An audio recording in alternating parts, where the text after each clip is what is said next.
Assalamualaikum warahmatullahi wabarakatuh.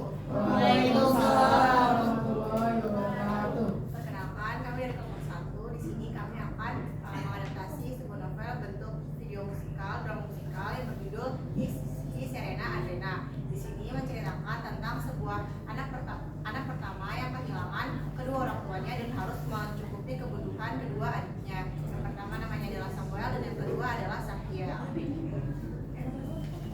Perkenalkan, nama saya Laura Zahra sebagai Serena Adrena sekaligus sutradara, dan teman-teman saya.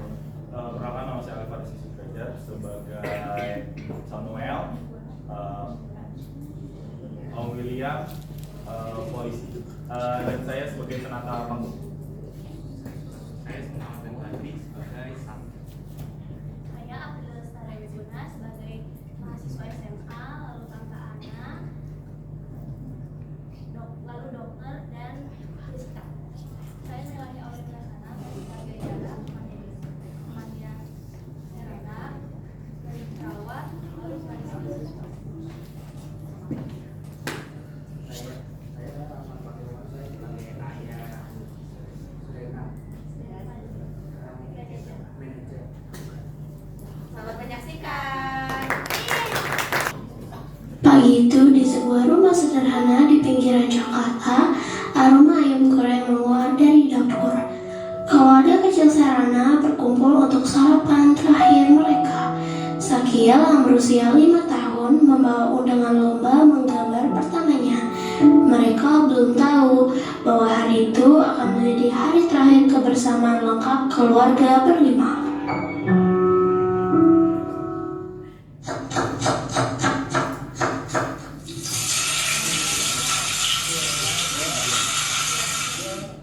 Sera, tolong ambilin piring ya, ayamnya sebentar lagi matang. Iya, Bu. Bu, masih lama? Lapar nih. Masuk Sakia kecil membawa kertas undangan lomba. Lalu ia menyodorkan kertas itu ke ayahnya. Hah? Lomba menggambar anak TK? Wah, besok satu lomba menggambar ya? Sakiel, ibu tahu Sakiel mau kami semua datang. Tapi ibu nggak mungkin berangkat sendiri ke sekolah Sakiel. Maaf ya, ibu belum bisa datang. Gini deh, besok Mbak Serena sama Mas Samuel yang datang ya. Bapak sama Ibu juga usahain datang. Ini kan lomba pertama Sakil. Pagi yang hangat itu berubah menjadi neraka di halaman sekolah Sakil. Serena dan Samuel menunggu orang tua mereka dengan penuh harap. Tapi sebuah panggilan telepon dari nomor ibu membawa kabar yang merobek hati mereka selamanya. Kok ayah sama ibu lama ya, Mbak? Lomba sakit padahal udah mau mulai loh. Nomor ayah nggak aktif. Ibu juga. Halo, Bu. Ibu kemana? Ini Sakil udah mau. Selamat siang. Mbak, saya dari kepolisian. Ini pemilik ponsel yang mengalami kecelakaan. Apakah ini Mbak keluarganya? Dua orang pemilik motor, suami dan istrinya meninggal di tempat, Mbak. Mohon keluarga datang ke rumah sakit untuk pengurusan jenazah.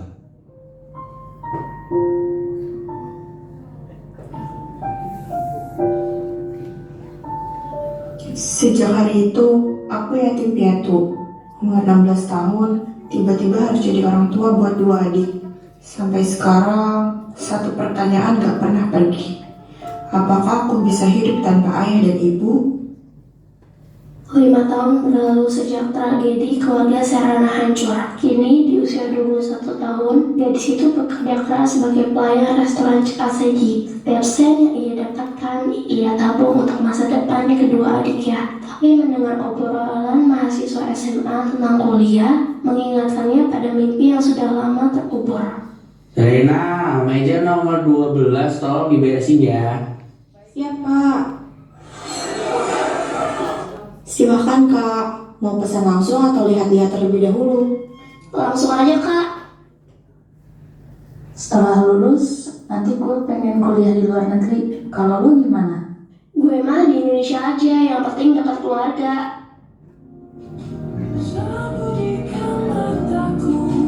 Dulu aku juga punya mimpi kuliah setinggi-tingginya. Tapi sekarang tugasku cuma satu, bikin Samuel dan Sakil tetap sekolah. Mimpi mereka nggak boleh mati. Sekitar pukul 5 sore, Serana akhirnya sampai di rumah juga. Ia langsung merebahkan tubuhnya di sofa yang letaknya berada di ruang tamu. Bunyi pintu rumah yang dibuka membuat Serana menoleh. Ketegangan mulai muncul. Samuel yang berbakat basket merasa tercekik oleh tanggung jawab celakanya. Sepatu basket yang rusak menjadi pemicu pertengkaran pertama mereka. Tapi di balik amarah Samuel, ada Sakil yang diam-diam menjadi penutup luka. Kenapa muka lo kusut kayak gitu? Sam, kita cuma bertiga. Kalau ada apa-apa ngomong. Gue udah gak bisa main basket lagi, Mbak. Kenapa? Cedera? Kalau lo cedera, kita ke dokter sekarang, Sam. Jelas-jelas lo ada uang buat gue berobat, tapi kenapa gak pernah punya uang gue buat beliin sepatu basket gue? Mbak, gue gak bisa main basket karena sepatu basket gue rusak. Gue udah bolak-balik benerin itu sepatu, tapi tetap aja sepatu murah itu rusak. Sekarang gue gak punya sepatu.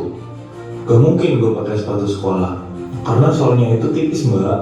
Basket itu satu-satunya pelarian gue biar gue gak gila, Mbak. Gue udah ngalah buat banyak hal. Uang jajan pas-pasan, tiap hari makan bekal, kadang puasa biar bisa nabung. Tapi gue juga manusia, Mbak.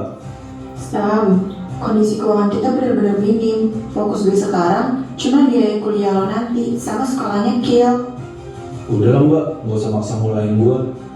Mending gue nyusul kayak lo, habis SMA langsung kerja. Enggak Sam, lo harus kuliah. Itu satu-satunya cara biar hidup lo gak serumit hidup gue. Mbak Sera, Ada apa Kil? Bagus banget gambarnya.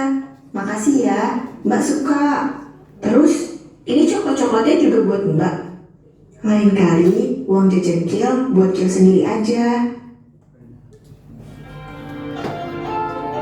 Gaji habis dalam hitungan jam. Tagihan, sekolah, makan, tabungan, nggak ada. Ayah, ibu, ternyata hidup seberat ini ya. Tekanan ekonomi semakin mencekik. Gajinya sebagai pelayan tidak lagi cukup menutupi kebutuhan 3 orang. Serana keliling kota mencari pekerjaan tambahan, bahkan rela mengambil lowongan yang seharusnya untuk laki-laki. Di warung makan sederhana, sahabatnya Jessica menelpon dengan kabar penyelamat. Halo, Jess? Sarah, gua ke resto lo tadi, tapi lo nggak ada. Kata temen lo izin, lo sakit. Enggak, gue lagi keliling cari kerja tambahan. Gaji gue bulan ini gak cukup. Gue ada info lowongan, tapi buat cowok, jadi kurir pizza keliling. Gue mau Jess, serius. Kondisi gue gak memungkinkan buat milih-milih kerjaan. Tolong bantuin gue, please. Oke, gue coba hubungi teman gue dulu. Sarah, teman gue setuju nerima lo. Cewek boleh kok. Besok lo datang ke resto pizzanya. Makasih Jess, lo bener-bener malaikat.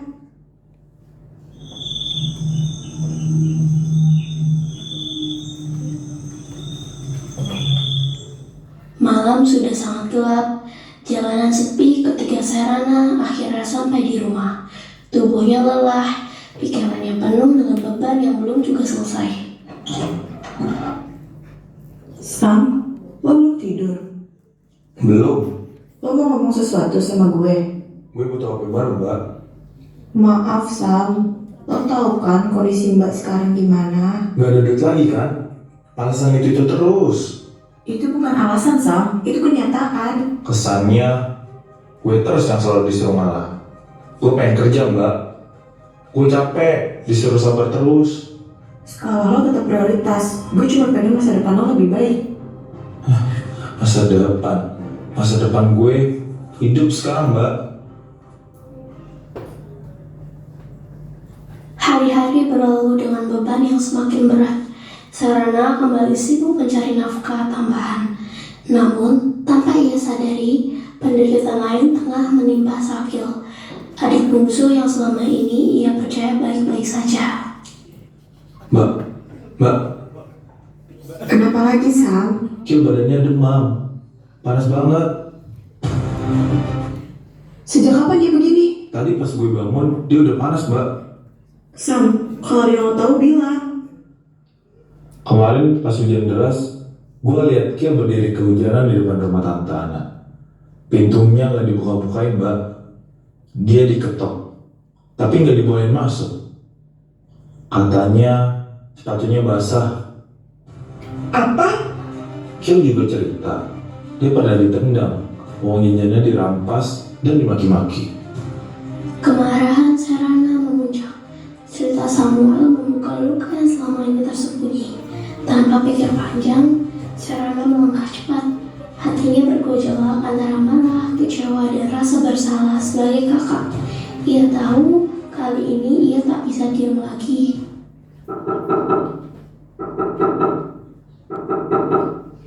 Oh, Tante, buka pintunya. Sarah, kamu bikin ribut apa pagi-pagi begini? Saya mau minta pertanggungjawaban Tante Ana. Apa-apaan kamu? Jangan bikin ribut kamu, keluar. Tante membiarin Sakil kehujanan di luar rumah. Tante tendang dia, Tante rampas uang jajannya. Dia anak yatim kan? Udah gak punya ibu lagi. Jangan fitnah ya kamu. Tan, doa anak yatim dan orang yang dizalimi itu cepat dikabulin. Gimana kalau saya doain hal-hal buruk buat Tante? Sudah, Sarah, maafkan Tante Ana ya. Nanti Om kasih pengertian ke dia. Sekarang, kamu pulang. Rawat adikmu dengan baik-baik.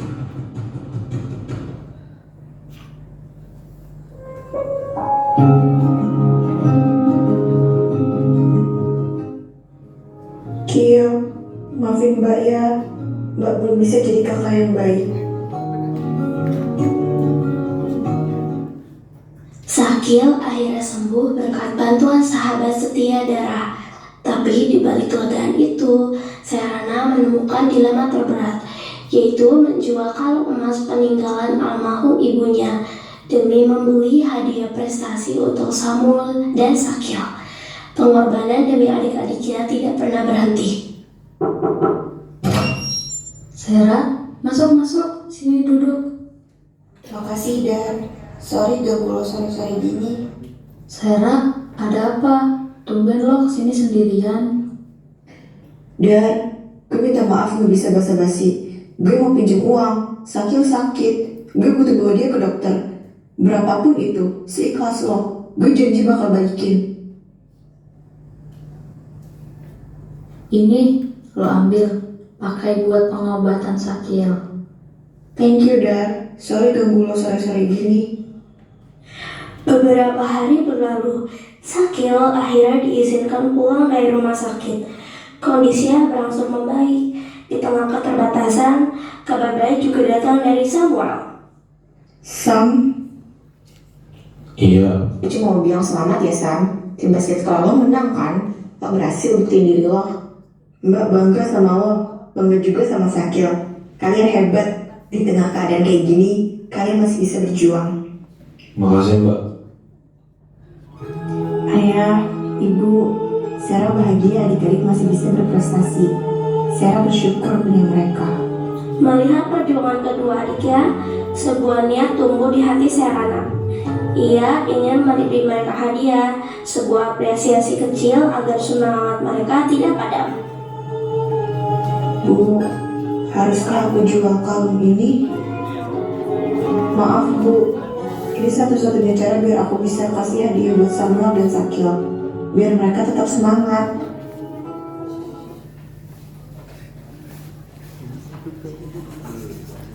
Lagi-lagi hari ini Serana tidak bekerja.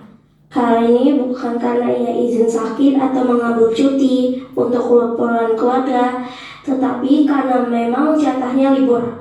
Dan kebahagiaannya bertambah saat libur ini bertepatan dengan hari Minggu.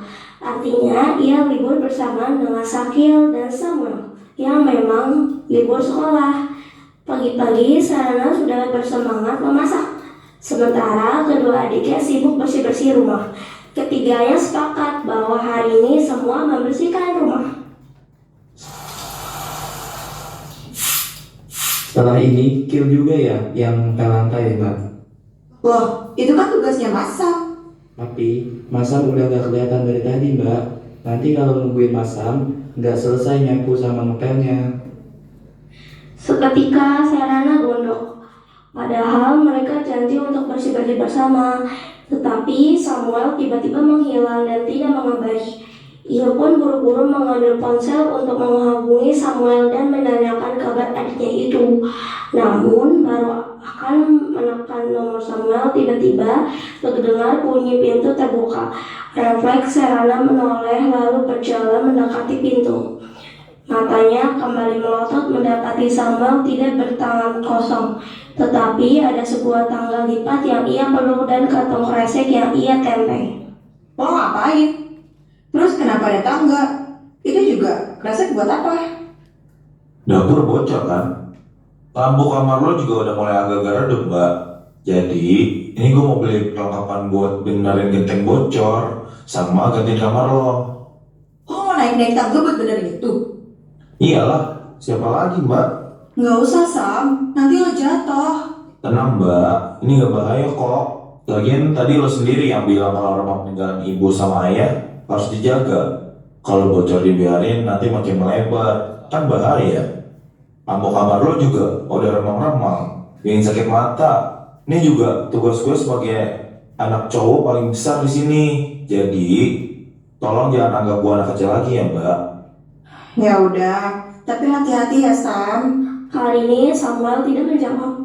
Ia hanya mengacungkan jempolnya lalu terus bergerak menuju kamar tidur Serana. Ketika siang datang, semua orang sudah bersantai di atas karpet. Rumah sudah terasa lebih nyaman. Tugas Samuel juga sudah beres. Adiknya itu bahkan sudah mandi lagi. Masakan untuk makan siang juga sudah matang dan tinggal dihidangkan saja.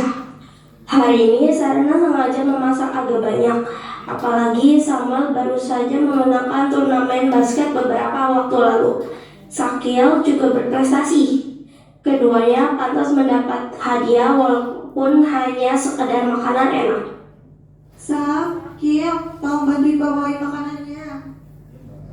Tidak lama, Samuel dan Sakil sudah berada di dapur. Keduanya bergantian membawa piring-piring makanan itu untuk dipindahkan ke atas meja kopi yang ada di ruang tamu. Banyak banget makanannya, Mbak. Ini hadiah buat kalian. Masa kan menang turnamen basket. Terus Kil juga makin jago gambarnya. Dan hari ini kalian juga hebat karena ada bersih-bersih rumah sampai capek. Jadi mumpung Mbak Libur dan ada rezeki lebih, Mbak masak makanan enak deh buat kalian semua. Kedua adiknya itu kompak mengucapkan kata syukur. Sebelum kemudian mereka mulai mengisi piring mereka dengan banyak sekali nasi dan juga lauk. Tiba-tiba saat mereka asik di meja makan, Serana mimisan di depan kedua adiknya. Dengan panik, Samuel dan Sakil langsung membawa kakaknya ke rumah sakit.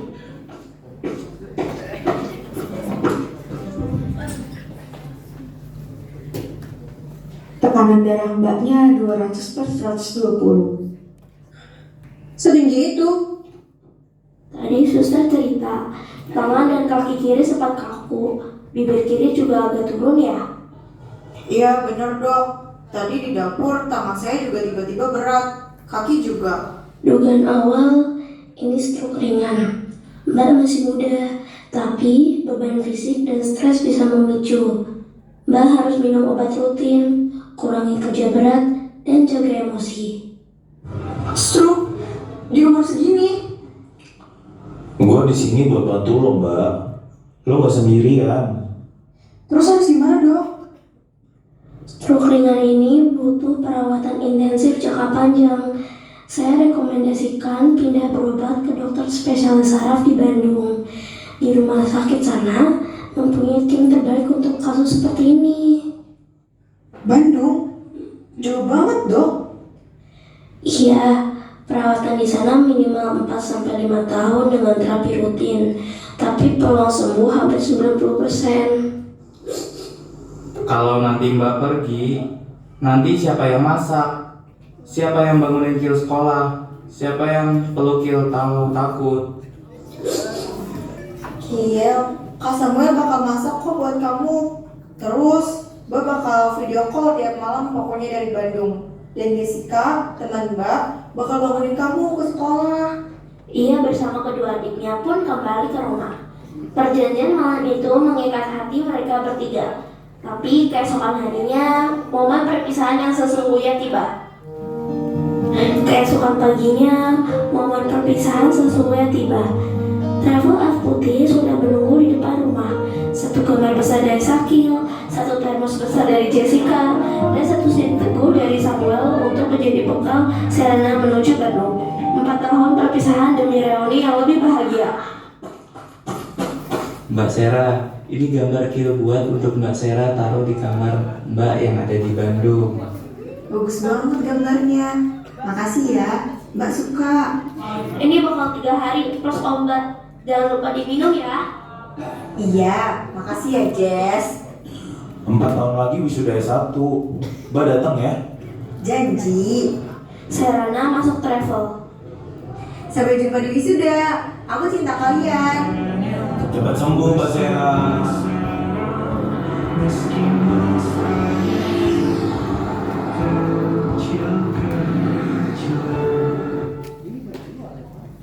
Empat tahun kemudian di Universitas Hasanuddin Makassar, Samuel sudah berdiri di panggung wisuda S1 Teknik dengan predikat cum laude IPK 3,85. Di antara ribuan orang tua yang bertepuk tangan, ada satu sosok yang datang diam-diam dari Bandung, sembuh 95% dari stroke-nya, untuk memberikan kejutan terbesar dalam hidup adiknya.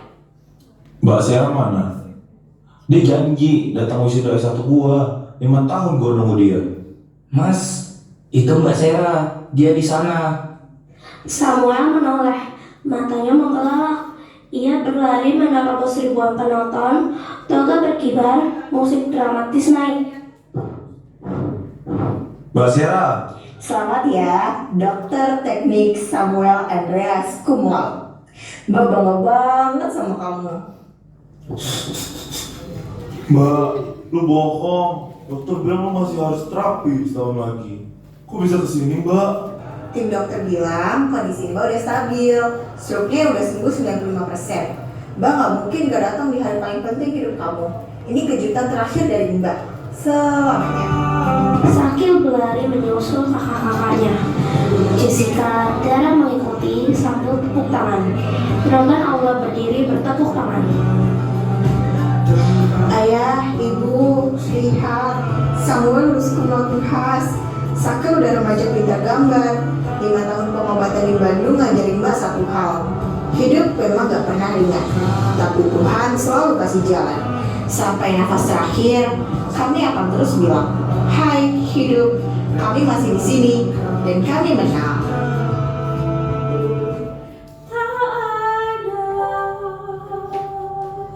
Kata-kata yang sempurna, kita semua punya cerita tersimpan untuk kita kenang, dan kelebihan serta segala kekurangan semoga membuat kita mengerti artinya menjadi keluarga.